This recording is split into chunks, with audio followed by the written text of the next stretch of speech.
System riding to the core. Yeah. Reppin' inner city left. This is the Inner City Left broadcast. Today is Friday, March 27th. I am Amin TMK alongside Amoja, Lil Tanky Sumler. Amoja, hello, it's Friday. Happy Friday. How are you doing? Man, getting it in. Whew, well, let's talk about some oil prices, shall we? Let's talk about some economy, shall we? This is from Fox Business a little earlier today. We better take a look at the price of oil. Earlier today, it had reached $98 per barrel, 98 and change. It's at 98 and change right now. That's close to the high of the day. Now look at the market. It had been down, the Dow 400 points. Now it's down 300 points. But the price of oil going up like this, that is not helping any market. Dow down 300, NASDAQ down 250.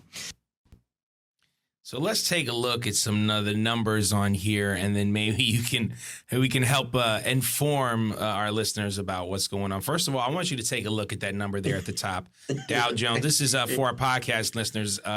Dow Jones Industries down 347 points. That was about an hour ago at 45,612. Now, I told you yesterday, Tanky, I was saying that the Dow is looking like it's going to fall below 4,600. And if you remember, and I know you do because we talked about this, that was Pam Bondi's whole reason for not wanting to dive into the Epstein files, because we should have been talking about the Dow hitting 50,000. Now we are here. The Dow has, I would say probably by next week, if things don't change, and I doubt that they will probably go under 45. The S&P under 6,500. I think that was the first time since last year that it's been there. So lots of things going on. Why are the markets like this, and what are you predicting to happen sort of as we move forward? So already I'm gonna hit you with another number: $27,614,150,000 is how much we have spent on the Iranian war just so far, just according to official cost as released by the Pentagon. None of this takes into account losses that may have happened or may have not happened in the field, depending on what you want to believe. The fact of the matter is, we are in a swan song right now that's fascinating. Like, the emperor has no clothes, and no one wants to acknowledge how bad it really is. The fact of the matter is, I mean, we've seen the price of oil, right, on Brent go up to as high as $127, $127 a barrel, right? That was less than 3 weeks ago. And then Trump came out, said something, waved his fingers, a whole lot of stock options happened immediately, and the gas price went down. He did it again this Monday. That's not changing the fundamental fact that 20% of the oil, the petroleum, the natural gas, and even more than that, when we start to look at fertilizers, think about what fertilizers do. Think about what part of the growth cycle you need them for, spring. When it's really important to have the land fertile, spring. What time is it now? Spring, right? And you don't have the fertilizer. So this is going to make all kinds of cascading failures down the line. You know, the only other place where you can get it mostly is Russia. People that are looking at the stock market, they understand right now what we're seeing. It's all speculation, but it's not based on reality. It's worse. It's worse. And you can only hide, right, these commodities not coming into the market for so long. We have such a financialized system in the United States of America that really is predicated on everything running at close to very predictable numbers at all time. And nobody accounted for this shortage. But if this was a war of choice, how did you not, you know? There it is, fertilizer. You're muted, good sir. Thank you. Yeah, you mentioned it, and I just wanted to bring this up because I had this already, loaded in the chamber. They just admitted that many American farmers haven't secured fertilizer for this year's planting season. Fertilizer has doubled from $3.25 a ton to $6.20 a ton. Of course, it's also what you're talking about. And let's go further. 40% of global fertilizer travels through the Strait of Hormuz. We're in peak season for most summer crops. Food prices are going to skyrocket the next 6 months.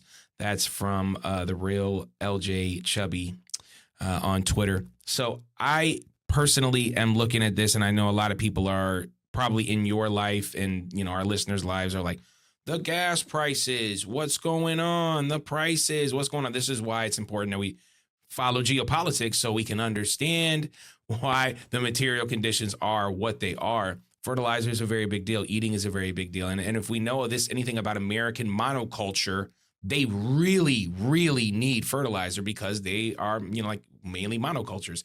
They are not replenishing the soil. So the soil is dead. They need a lot of fertilizer.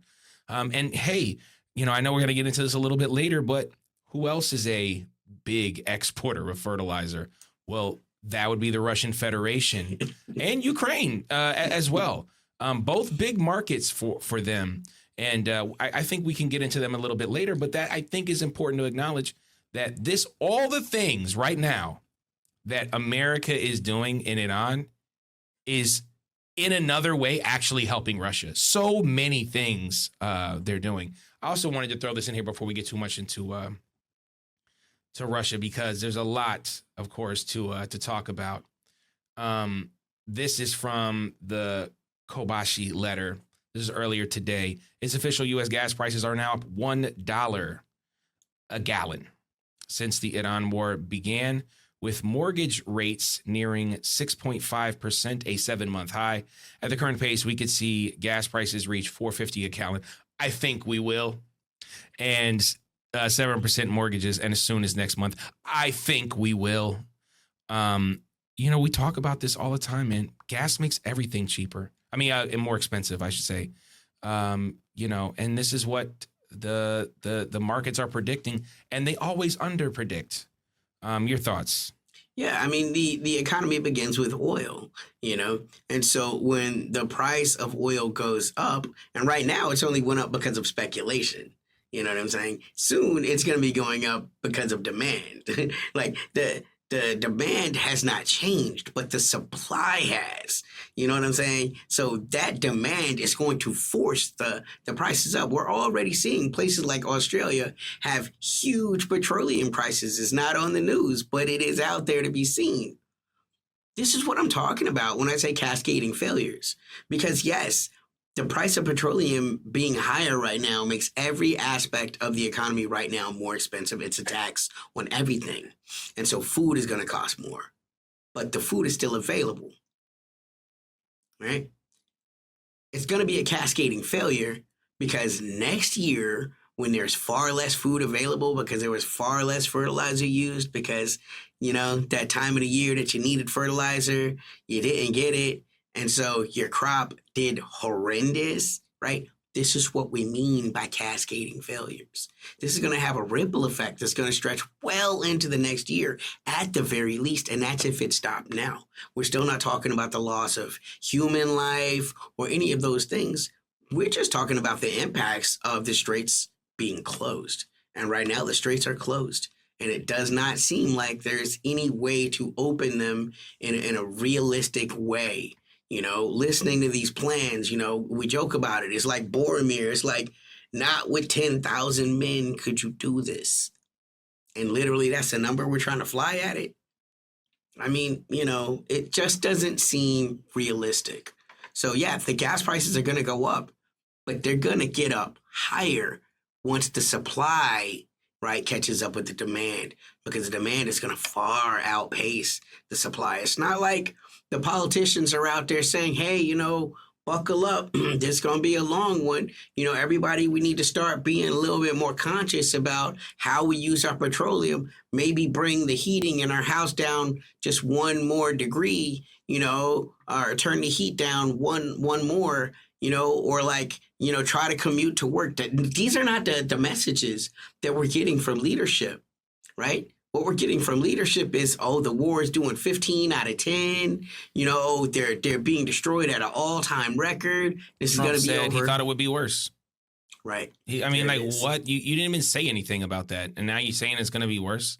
And also, they like, we were talking. We were watching. I can't. What is the guy? The white guy in China, and he's always talking about like little infrastructure things. You know, he does like the Inside China Business. Yeah, a fantastic source of information. And you guys should absolutely get, you know, this is where we get our information from. And of course, we try to, you know, amalgamate all the things and bring it to y'all here. But, you know, he was talking about how in the Philippines and, you know, other, you know, South Asian, you know, oceanic countries right now, you know, they are really getting hit hard by this. But they've begun to ration. Bangladesh, I know, they're implementing a rationing. There was a huge fresh water shortage in South Africa a few years ago, and they started rationing water and taking shorter showers and not washing their cars and doing a lot of those things, and they were able to pass through the water shortage crisis. But you can't do that in America. And even if you wanted to, you can't, because it'll crush the markets, and they're already getting crushed. And this is why capitalism doesn't work. And this is why America's way of doing things doesn't work. Because at the end of the day, no matter how you try to spin the numbers, the books are cooked. And at some point, it's not going to be like you said about speculation. It's going to be about what you have. People. It's always profit over people in the West. You know, again, in Mexico, for all of the horrible things that people are saying about Mexico, I remind you all, Claudia Sheinbaum has frozen gas prices. The Americans hinted that they would do so. They opened the Federal Reserve, the Federal Petroleum Reserve, right? But prices have not been frozen. The investors are still pigging out. Like, they're double dipping. They know that the war is going on. They know that there isn't yet an impact, right? But it soon will be. And then at that point, the prices are going to rise even more. Right. So as opposed to helping the Americans be more resilient by like buffering this cost right now, they pig out. And then there's about to be a shortage, and then the prices will really rise. And it won't have been them pigging out as much anymore. It will literally be, it's just costing this much more for them. Right now, it's essentially costing them the same. They're pigging out. You know, I'm a big Mortal Kombat fan. You know that. You know, we also got Tekken. We're Tekken fans too. But in Mortal Kombat 1, the last game that was out, you know, they have a tournament in, you know, it's supposed to be the best fighters versus the best fighters. And, you know, the winners, if you win 10 straight tournaments, you can take over the realm. Anyway, so Shao Kahn is one of the main villains. General Khan is one of the main villains in the game. And he's talking to Raiden, sort of the Earth realm, the Earth's protector. And he's asking why Raiden doesn't tell Earth about this tournament and why he keeps it clandestine or whatever. And, you know, Raiden has his own specific reasons because they have a status quo on Earth, and that status quo is very precious. And that's what I see here in America. The status quo is so precious. The rest of the world is saying, like, why don't you tell your citizens that this is about to happen? You know, and they're like, well, it'll cause chaos, you know, but this is going to make it worse. Anyway, just a little Mortal Kombat reference. Let's pivot a little bit here. If we can. We mentioned it a little bit earlier. This is from Ryan Grimm. Ukraine hitting Russia's oil production capacity right now, which very much helps Iran and hurts the U.S. by spiking oil prices after Trump burned so much money manipulating future markets to keep them down, might be the last straw for him. You know, let's talk about this too, because this is the type of stuff that just, sorry, we already looked at them. Here we go. Sorry. I put both these. Anyway, I had I'll skip it, but I had a, sort of a video of, or an image. Let me see if I can find it. An image of sort of these European countries like Latvia. I believe, I don't know if one of them was Romania, but anyway, there is a flight path for a lot of these Ukrainian drones now to hit Russia, and they're going through these other Eastern European countries. I know Latvia was one of them. You were showing it to me, and again, they've already sort of tried this, but what are the implications, A, of the gas facilities in Russia getting hit and the prices going up, and Ukraine pushing these drones into other countries' airspace? Yeah, so that's a great question. So as we've continued to remind you guys, the special military operation is definitely still in full effect. Russia is, in spite of these attacks, still they're averaging $729 million a day in windfall profits based on the increased price of petroleum, with them being one of the largest petroleum distributors in the world. You can't keep knocking off everyone you like and hoping it's you hate and hoping it's going to kill everybody. You get rid of the Venezuelan oil, okay, well, the Russian oil's still here, and now the Iranian oil is here, right? So like there's only so many places you can get oil from, and the spice must flow. You have to have a predictable amount of oil that enters into the world market every day. This is needed for globalism, right? Now, you can argue whether or not you think globalism is a good thing. It exists. The world as it exists is predicated off of a predictable flow of petroleum every day. And so when a source goes offline, another source has to make up for that, or else there is just a supply shortage. Russia is one of the largest petroleum producers in the world, and they're doing mighty fine. And that's just, again, the irony and short-sighted nature of American foreign policy sometimes, But it also goes to show why Trump has for so long been trying to seal this thing with Russia, right? Like, we got to make it good with the Russians because we got to move on to the Iranians so that we can get on to the Chinese.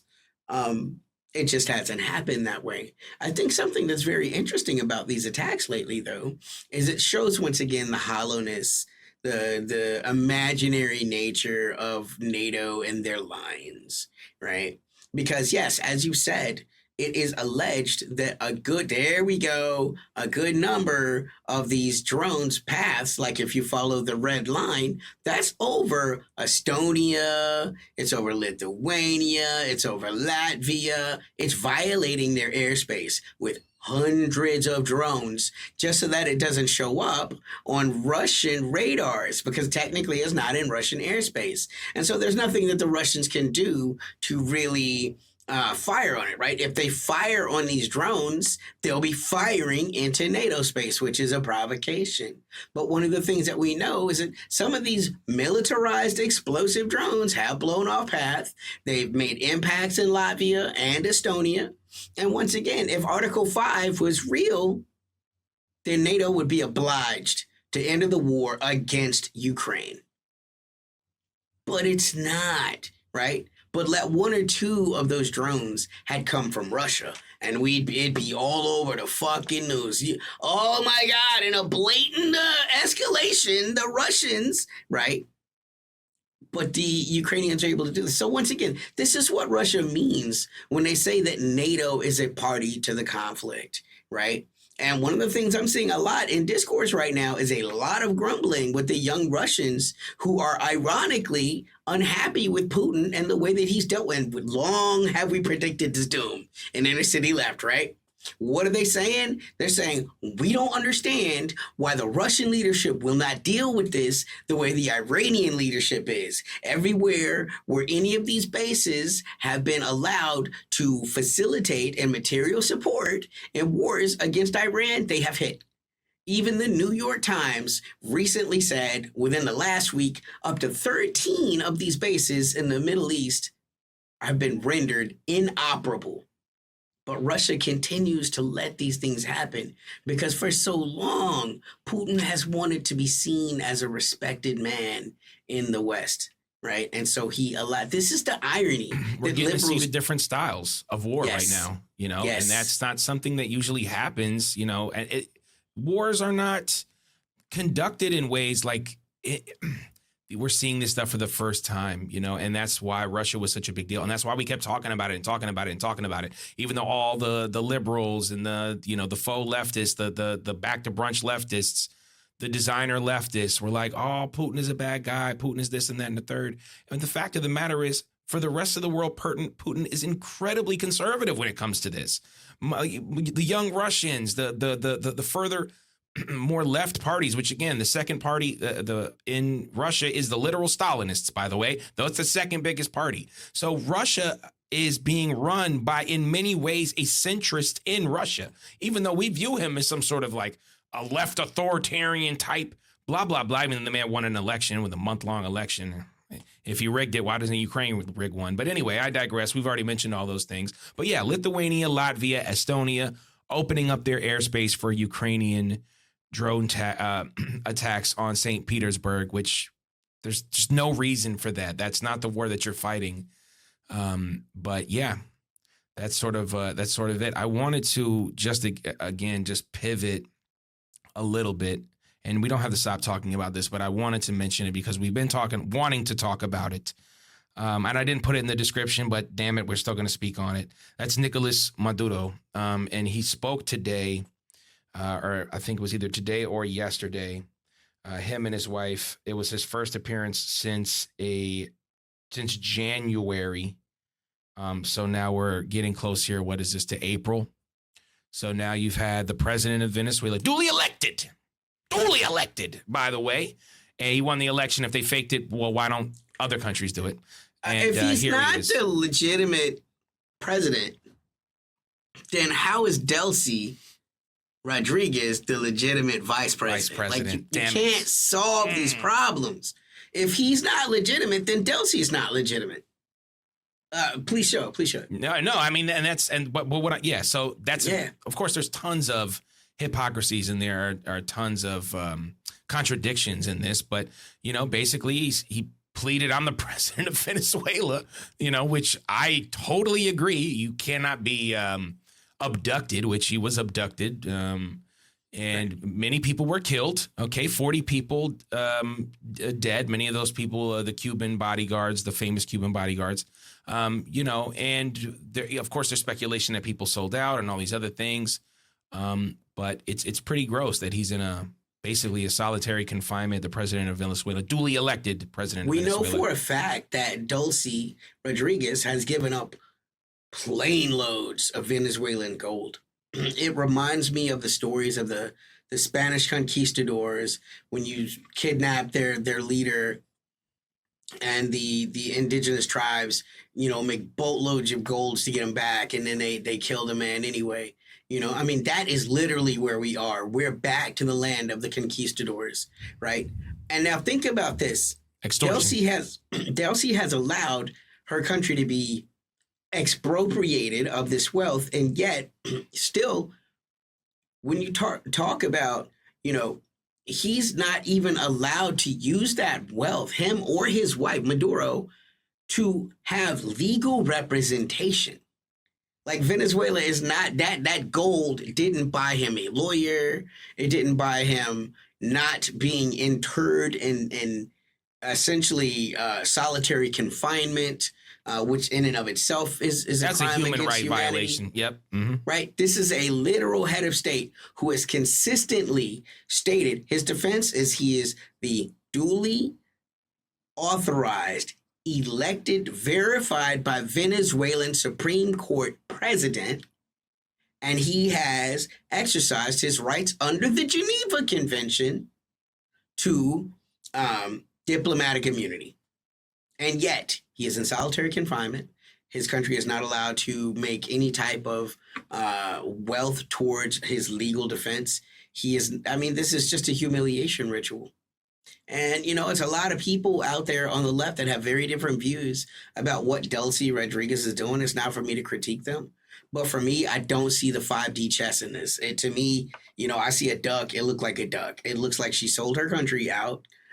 Even now, in the midst of all this turmoil that's happening in Iran, if this was a fake move, like, the United States Navy is not there now, right? This is your moment. Have your revolution, right? Instead, none of those things are happening. She's making trips to Washington. She's bringing in delegations, hosting delegations from Washington. You're not seeing any of these type of relations that have happened with Russia or with China. All of that is gone now, right? All of the things that the Bolivarian Revolution seemed to stand for seem to have evaporated. And again, and if it's 5D chess, it's just past my understanding, and I'm a pretty good chess player. Yeah, Venezuela has reestablished diplomatic relationship with the U.S., which hasn't happened since 2019. So that's a pretty big change. And again, I'm right there with you. I couldn't agree with you more.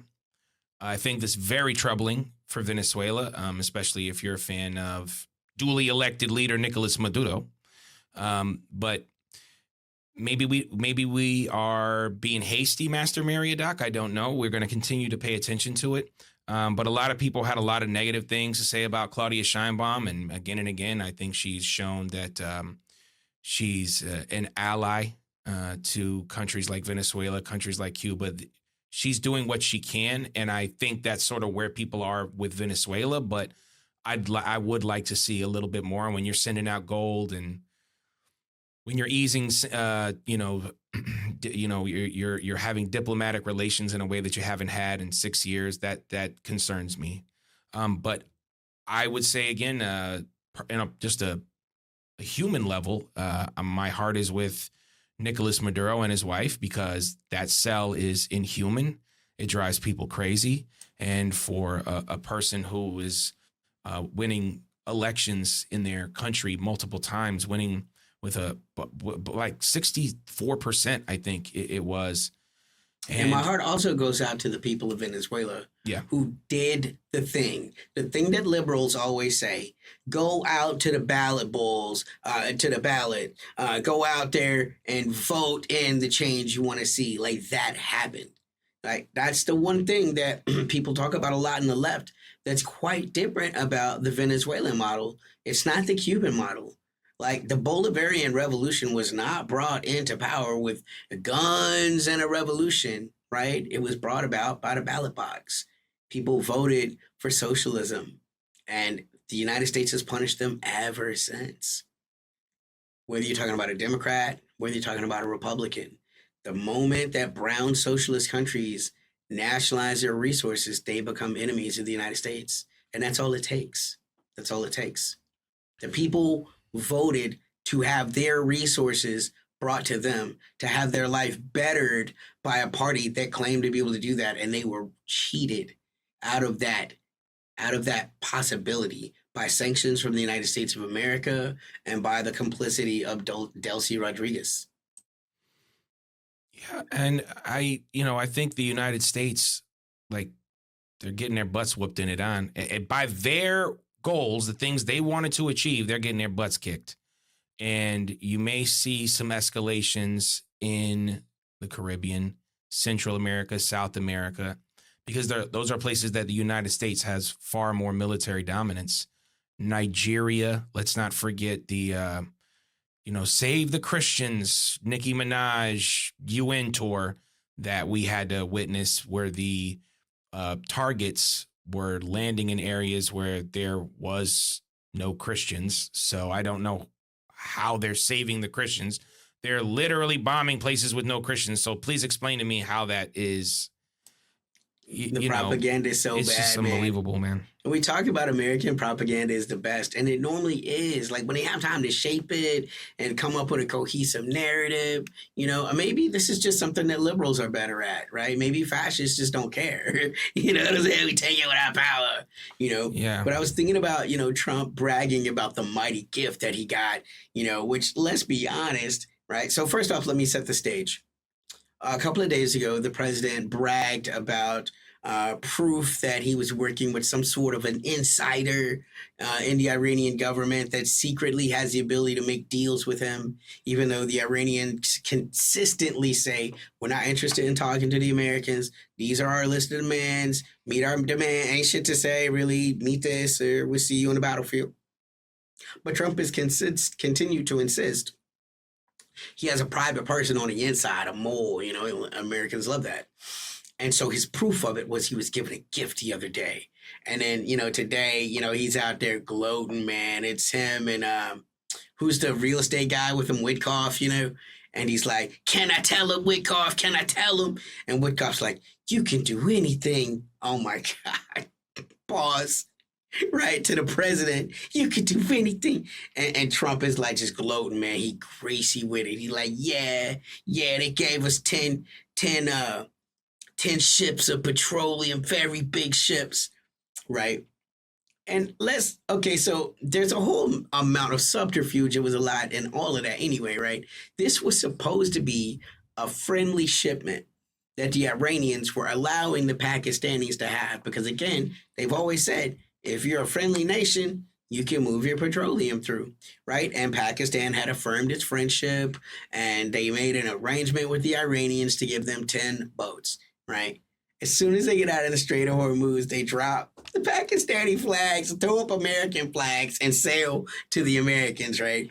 And so, like, Trump is like, oh, this is proof. Look at this. So first off, you burned your relationship with Pakistan now, because now the Iranians are going to retaliate, right? And it could be as simple as we no longer allow Pakistani vessels to sail through the Straits of Hormuz. And then let's go to the last part of that. We've told you again on Inner City Left, normally 60 ships plus were coming out a day. So if you just got 10, you didn't even get a day's worth of the normal amount of petroleum that comes through. You literally got 1/6 the amount that normally comes through every day. And he's bragging about this like it's the greatest win ever. That's the stuff that makes me worry about where this is headed, man. Yeah, I mean, there's some joy to sit and watch the Trump administration just kind of, fall to earth, amidst a fiery wreckage of, whatever this plan was. It's going to get worse. We don't know if there's going to be troops on the ground. I think we can maybe talk about that next week since Trump said it's going to be another couple of days before they restart. That's not something that you say when you're winning. But irregardless, it's important to say that everything they say is a lie, is completely ridiculous, and that, we report on it here and there because it's the president of the United States. The person has a lot of power, but everything that comes out of their mouth is just nothing. It's like a questionable, questionable, highly questionable, highly. It's probably possible. It's true. Yeah. Heisenberg less. Principle says nothing can truly be certain. And what was the last thing I wanted to mention? Yeah, I mean, the way that everything is set up, the way that we're sort of existing, I don't see any reality where gas is not hitting $7-8 in places like California. I think they're already closing in on $6 a gallon. And this is just another reason that we all been saying the same things. We watched the Biden administration come in. They did nothing. They didn't protect anything. They allowed a G-side to happen for 4 years. The country was obviously not interested in signing back up for that.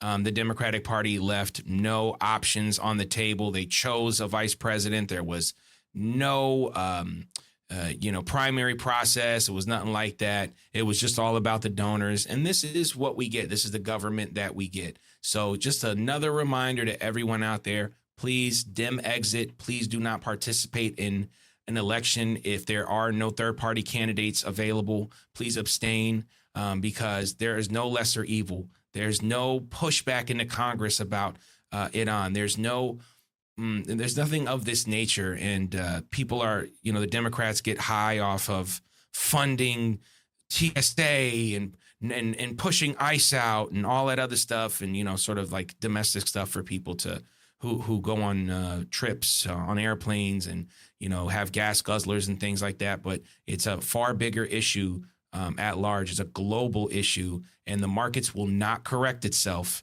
There is no magic reconfiguring of this. It's going to get worse and worse and worse, and they are going to continue to watch people fail. This is what China calls the kill line. And 100,000 people homeless is not something that the market can correct. And in 1950, the United States had 50% of GDP of the world. They are under now 30%. And not to say that GDP is a great measurement. GDP is much better measurement by their own metrics. Losing. I want to give a shout out to our podcast listeners. We're available everywhere you find podcasts now. Apple, Spotify. Check us out on our Podbean site, podbean.com. Podbean, Inner City Left. Search it on your favorite engine. Fables, Foibles, Other American Sins available in the description right behind me. Get your poetry on.